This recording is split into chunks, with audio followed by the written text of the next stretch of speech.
Amigos, un gusto como siempre saludarles. Bienvenidos a Justicia Electoral a la Semana, un programa del Tribunal Electoral del Poder Judicial de la Federación. En esta ocasión le quiero dar la bienvenida al magistrado Armando Hernández Cruz. Él es presidente del Tribunal Electoral del Distrito Federal. ¿Qué tal? ¿Cómo estás? Bienvenido, muchas gracias por estar aquí. Al contrario, muchas gracias por la invitación y aquí con mucho gusto de saludarles. Oye, para que nos platiques de las atribuciones del Tribunal Electoral del Distrito Federal, ¿a qué se dedican? ¿Qué hacen?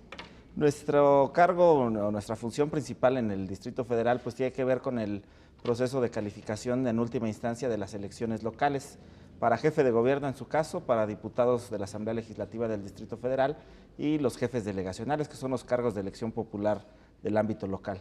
A nosotros nos corresponde resolver los juicios e inconformidades que se presentan en las distintas etapas del proceso electoral, pero ahora ya también a partir de la reforma constitucional de 2014 nos corresponde establecer en la última instancia las sanciones que se puedan presentar en los procedimientos especiales sancionadores, en las quejas que se presentan por irregularidades administrativas de los probables candidatos y precandidatos. Ahora tenemos un proceso en marcha, me imagino que ya ustedes están saturados a este momento, ¿no? Ya estamos en el proceso electoral que inició en octubre del año pasado, a ritmos muy fuertes, porque en el Tribunal Electoral pues nos llegan en esta etapa particularmente una gran cantidad de procedimientos especiales sancionadores que integra el Instituto Electoral del DF y nos remite a nosotros para su solución, para establecer el monto de, en su caso, las sanciones que se tienen que determinar. En esta etapa es donde llegan más de este tipo de procedimientos. Estamos en el proceso interno. Sí, estamos hablando de los procesos internos de selección de candidatos de los partidos políticos. Después viene la etapa de registro de candidatos. Sí. Estas etapas normalmente son susceptibles de muchas de este tipo de quejas, de impugnaciones seguramente, y luego también la etapa de calificación de resultados, cuando una vez terminada la jornada electoral, pues llegan otro tipo de cuando todo el mundo no está de acuerdo y que quiere que... Es muy común que eso suceda. Que se revisen las cosas. Exactamente, y nos toca pues evidentemente darle certeza y legalidad a todas las etapas del proceso. ¿Qué son los procesos especiales sancionadores para que nuestros amigos entiendan?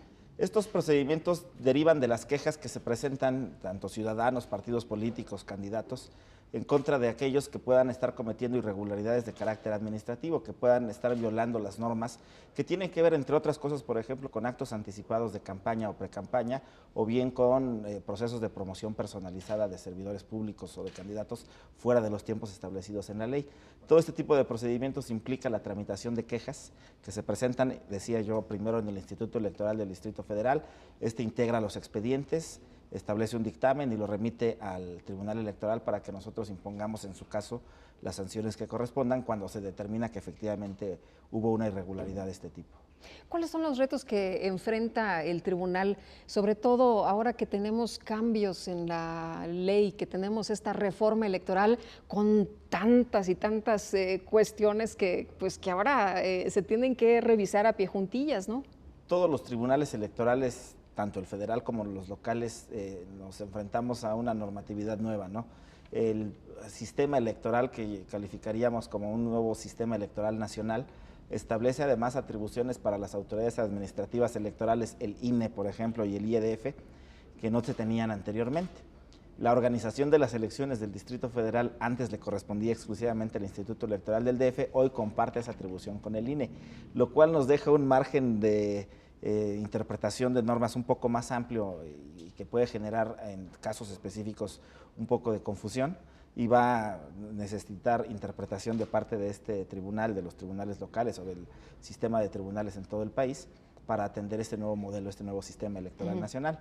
Tenemos muchos retos, habrá muchas cosas seguramente que van a implicar intervención de nuestro tribunal, va a haber necesidad de interpretar, de tomar determinaciones en criterios nuevos como el de paridad de género, por ejemplo. Nos han preguntado mucho cómo se va a establecer el criterio para lograr la paridad de género en la postulación de candidatos de los partidos políticos y qué va a pasar con el tema de la casilla única, cómo se va a interpretar y cómo se va a aplicar las normas que regulan a este mecanismo que se distingue de los procesos anteriores. Son muchos temas de penumbra, digamos, de interpretación, que el tribunal estará atento para que en los casos concretos en que esto pueda generar alguna problemática, pues estemos atentos a darle certeza al proceso.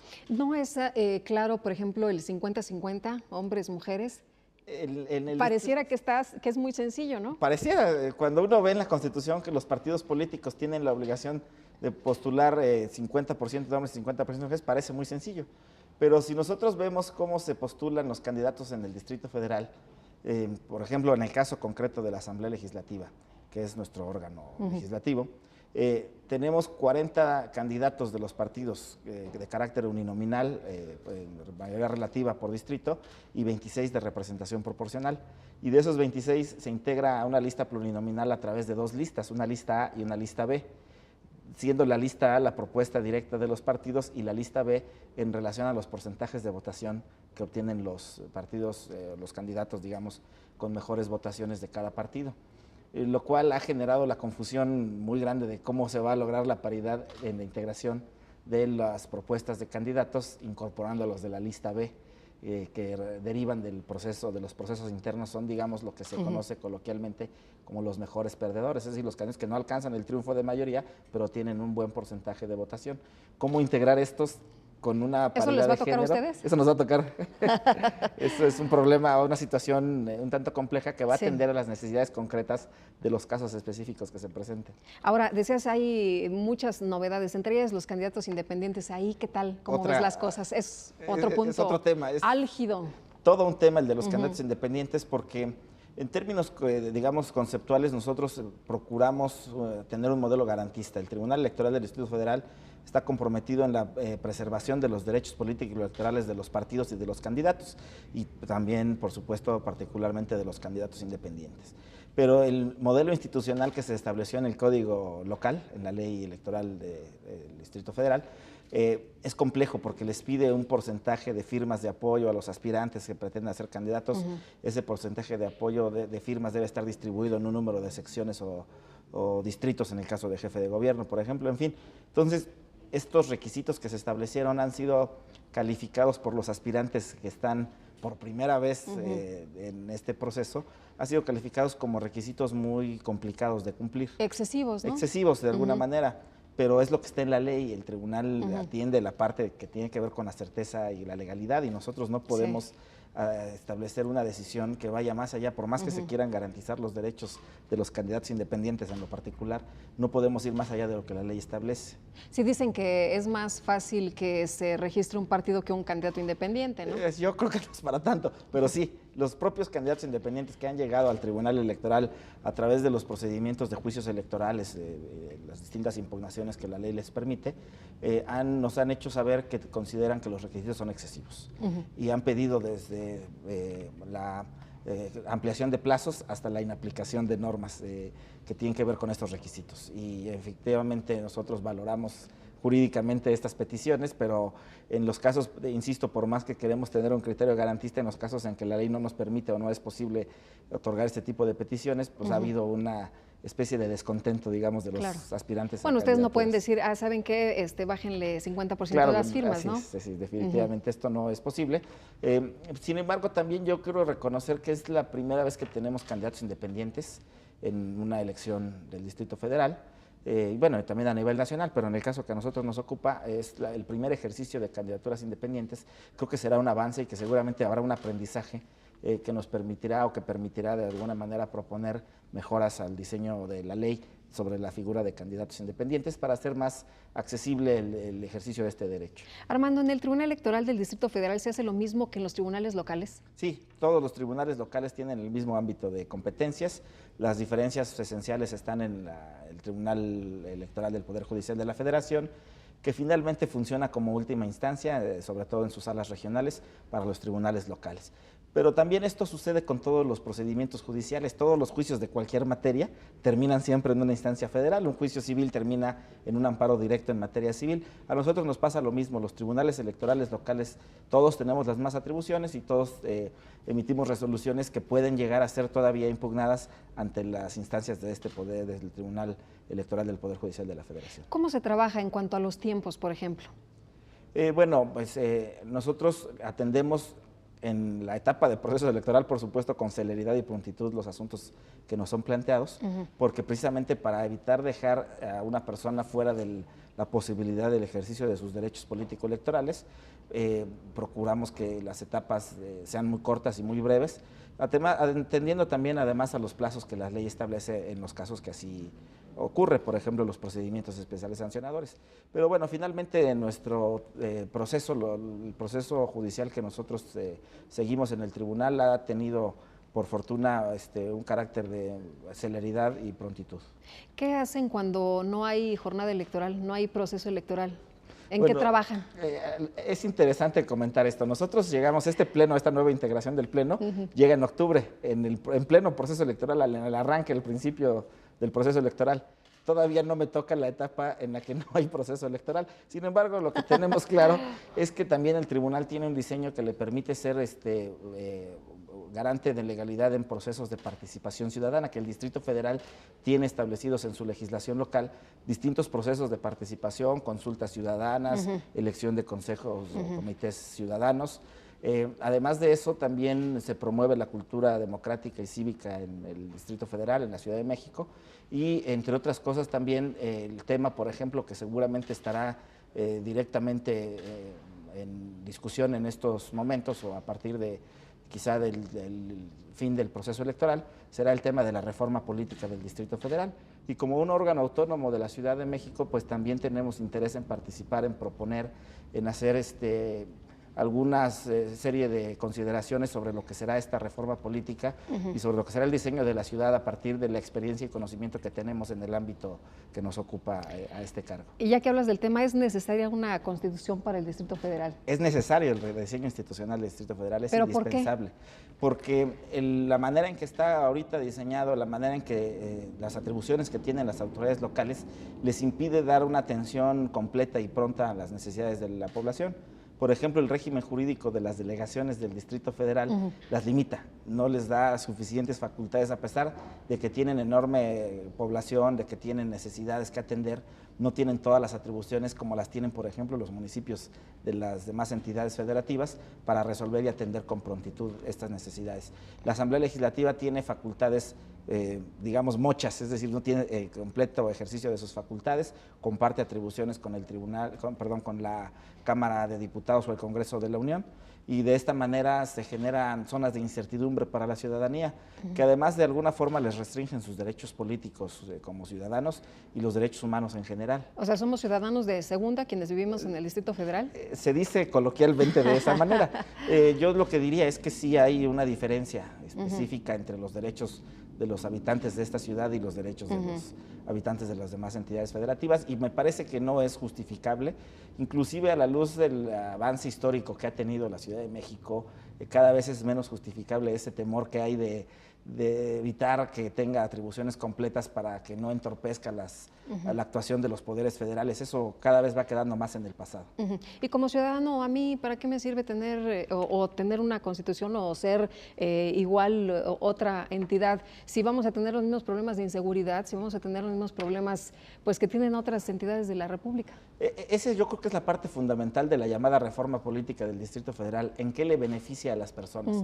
Y yo decía hace rato precisamente eso, tenemos problemas de inseguridad, pero en la medida en que el ciudadano tiene que estar atendiendo de una ventanilla a otra y que nos remiten, aquí no es, vaya usted a la ventanilla de la delegación o vaya usted a la ventanilla federal porque a nosotros no nos corresponde, en esa medida lo que se justifica es la inacción de las autoridades y un diseño adecuado del modelo constitucional del Distrito Federal lo que va a permitir es que temas precisamente como el de seguridad pública tengan una atención adecuada, porque ahorita las delegaciones, que son el órgano de contacto más cercano a la población, no pueden tomar decisiones sobre el manejo de los temas de seguridad pública porque están sujetos a una cuestión general. El tema de la basura, por ejemplo, la recolección de basura, la limpia y todo esto, también está centralizado en las autoridades del Distrito Federal. Los temas que no podemos compartir nosotros. Si se requiere una reforma constitucional para beneficiar los intereses de los habitantes del Distrito Federal, la Asamblea no puede proponer una iniciativa de reforma a la Constitución de este país. Son muchas de las cosas, las limitantes que indebidamente tienen nuestras autoridades que no permiten que los habitantes gocemos de esos plenos derechos y que podrían ayudarnos a mejorar en mucho la manera en que nos relacionamos con nuestras autoridades locales. ¿Tendríamos como municipios en vez de delegaciones? A mí me parece que el nombre no es tan importante, ¿no? Si se llaman municipios o si se llaman delegaciones. Pero tenemos actualmente jefes delegacionales que son unipersonales, que tienen una sola sola voz, digamos, en la toma de decisiones y no está incorporado un sistema plural de toma de decisiones a nivel O sea, delegacional. se hace lo que él dice y punto. Así es unipersonal. En cambio, la posibilidad de integrar órganos colegiados de gobierno en las delegaciones va a permitir una representación plural y que las decisiones sean menos arbitrarias de lo que pueden llegar a ser con un solo titular. Bueno, y no veníamos preparados, pero, pero tengo aquí un libro que se llama El necesario rediseño institucional del Distrito Federal Mexicano. ¿Por qué surge este libro? ¿Cuál es la necesidad? Es una propuesta sobre un tema que a mí me ha tocado trabajar desde el punto de vista de mi trabajo académico, sobre la reforma política precisamente del Distrito Federal. Es el tema del que estamos conversando en este momento precisamente. El libro se escribió a lo largo de muchos años y lo presenté ante la Asamblea Legislativa del Distrito Federal el año pasado y justamente ahora en este año es que ha salido publicado, ya fue presentado y habrá otras presentaciones de este libro, porque lo que estamos haciendo es tratar de difundir estas ideas desde un punto de vista científico y académico que fueron trabajadas en la investigación y estudio de los problemas del Distrito Federal para señalar desde esta perspectiva por qué es necesario este rediseño institucional. Y además coincide con esta discusión que se ha dado en los últimos tiempos, ¿no? Sobre justamente el tema. Sobre el tema, efectivamente, también nos ha tocado participar en varios foros y en varios lugares en donde hemos trabajado y tratado este tema, que parece que es fundamental, la verdad. Entre otras cosas, por ejemplo, la discusión que se quedó atorada en el Congreso de la Unión sobre la manera en que se estructuraría un posible constituyente, un órgano o asamblea constituyente del Distrito Federal, también sobre ese tema. Ese tema no está en el libro, por ejemplo, pero es un tema sobre el que hemos generado alguna propuesta para tratar de armonizar las dos posturas que están divergentes en este momento sobre ese tema. ¿Cambiaría algo en materia de Tribunal Electoral o del trabajo del Tribunal Electoral del Distrito Federal si se tuviera una constitución? No, en realidad no, porque además esto está sujeto a decisiones como con este nuevo sistema electoral a nivel nacional, está sujeto a un modelo, por ejemplo, de una ley general de partidos políticos, de una ley general de instituciones y procedimientos electorales que establecen normas marco, de las cuales después el Código Electoral ya tiene ciertas definiciones. Por ejemplo, no podría cambiar la manera de designación de los magistrados del Tribunal Electoral, porque esa ya se encuentra prevista incluso a nivel constitucional.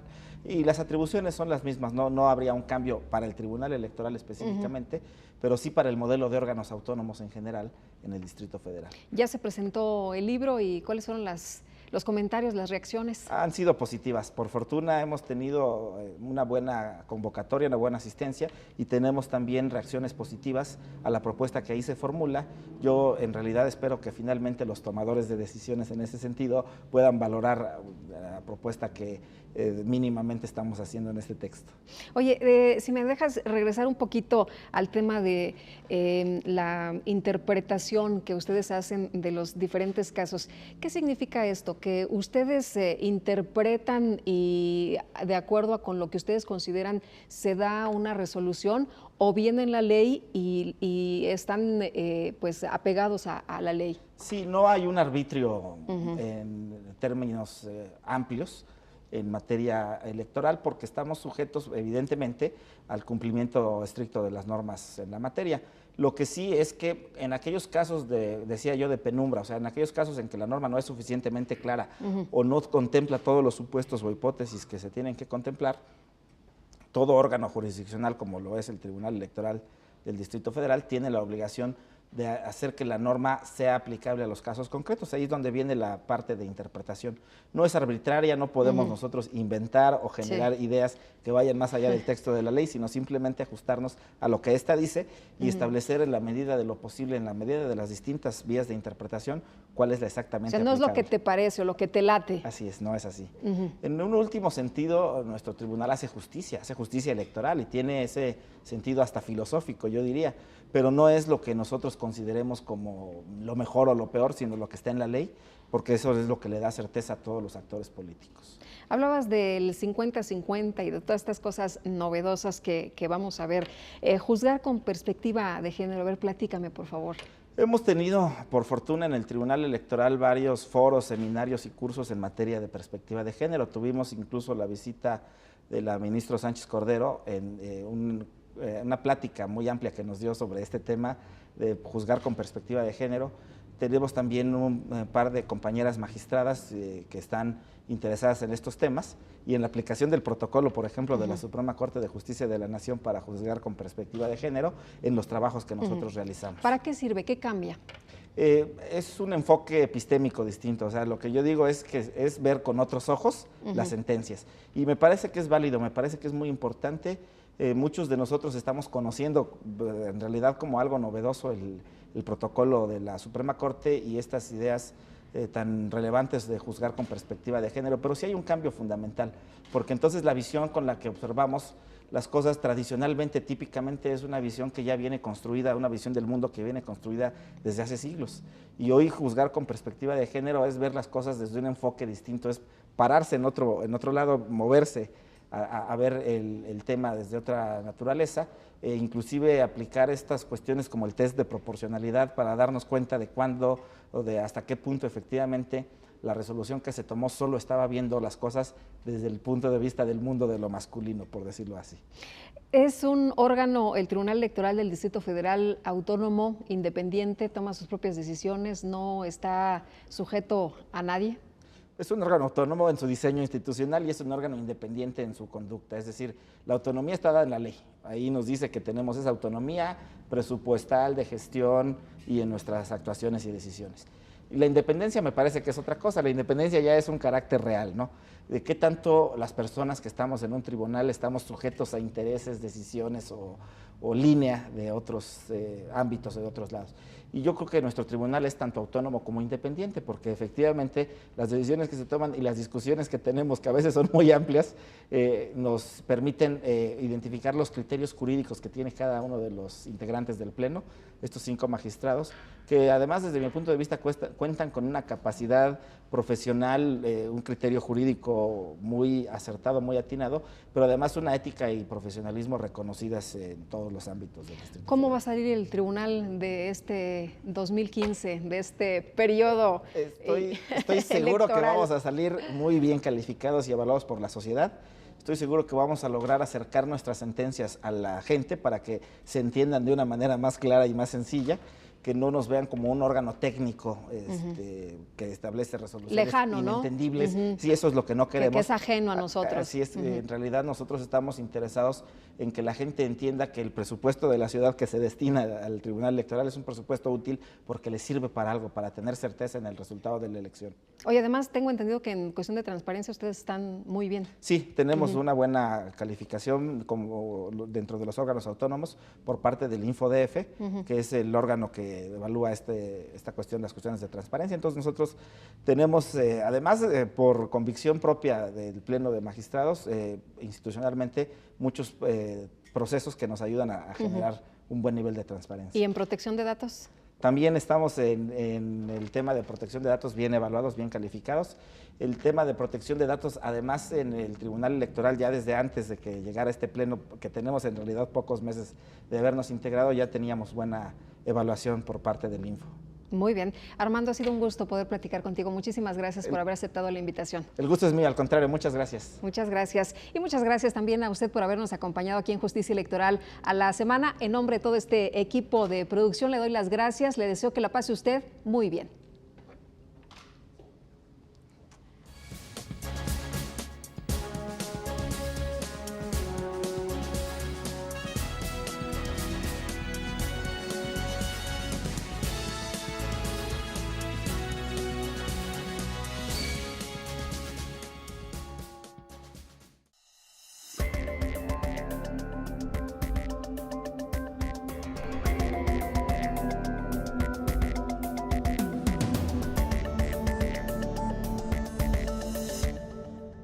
Este año, elegiremos diputados federales y autoridades en 17 entidades federativas. Las y los mexicanos podemos tener la certeza de que contamos con instituciones fuertes. Muestra de ello es el reconocimiento que recibió el Tribunal Electoral como la mejor institución electoral del año, entre órganos de todo el mundo. Lo que ratifica nuestro trabajo de cara al proceso electoral 2015. Tribunal Electoral del Poder Judicial de la Federación. Tú tomas la decisión, nosotros la protegemos.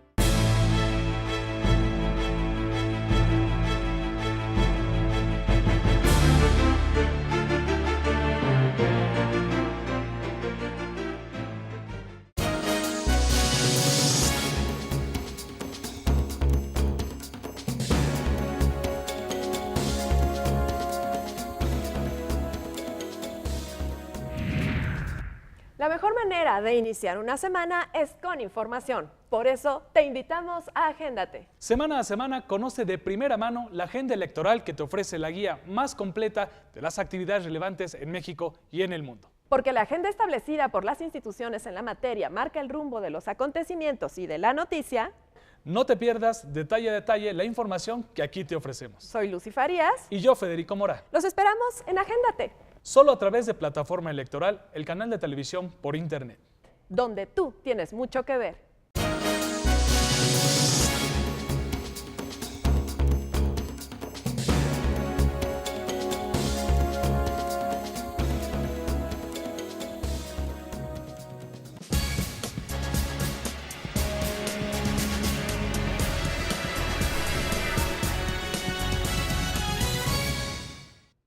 Amigos, un gusto como siempre poder saludarles. Esto es Justicia Electoral a la Semana, un programa del Tribunal Electoral del Poder Judicial de la Federación, en donde se analizan los temas político-electorales más relevantes de nuestro país. En cada emisión, la opinión calificada y reconocida de especialistas en la materia.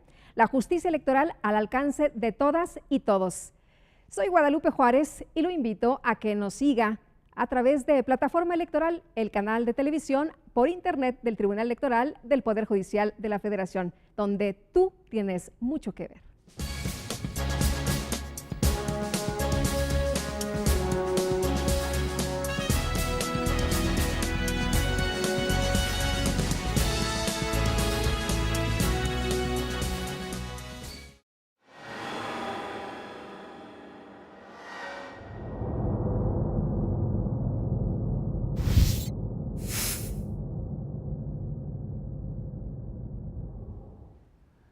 Esto es Sentencias a Debate, tu espacio televisivo del Tribunal Electoral del Poder Judicial de la Federación, en el que comentaremos, discutiremos y debatiremos las sentencias de este órgano jurisdiccional. A la luz de los principios de transparencia y máxima publicidad, conocerás las razones y las finalmente jurídicas por las cuales se deciden determinadas cuestiones en las sentencias precisamente de este tribunal en materia electoral. Te invito a que nos acompañes en Plataforma Electoral, el canal de televisión a través de internet, donde tú tienes mucho que ver.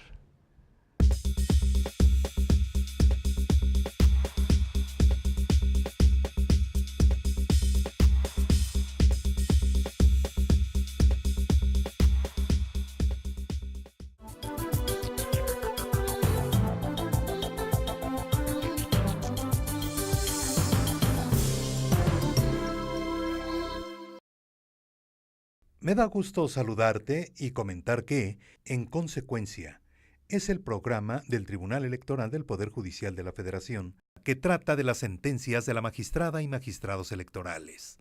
En consecuencia, tiene como objetivo repasar y platicar acerca de algunos de los asuntos resueltos en sesión pública. En consecuencia, es el programa de las y los secretarios de estudio y cuenta. En consecuencia, 10 de la mañana, un día después de la sesión pública de la Sala Superior del Tribunal Electoral del Poder Judicial de la Federación. Plataforma Electoral, donde tú tienes mucho que ver.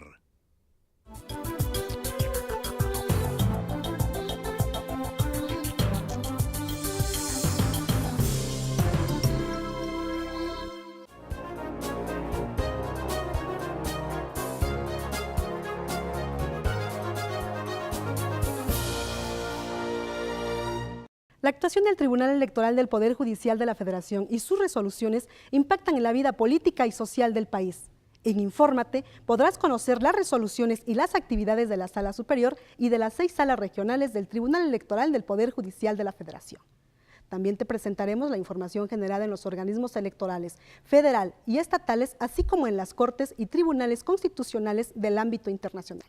Soy Silvia Machuca y te invito a permanecer aquí en Infórmate, el espacio noticioso del canal de televisión por internet del Tribunal Electoral del Poder Judicial de la Federación, donde tú tienes mucho que ver.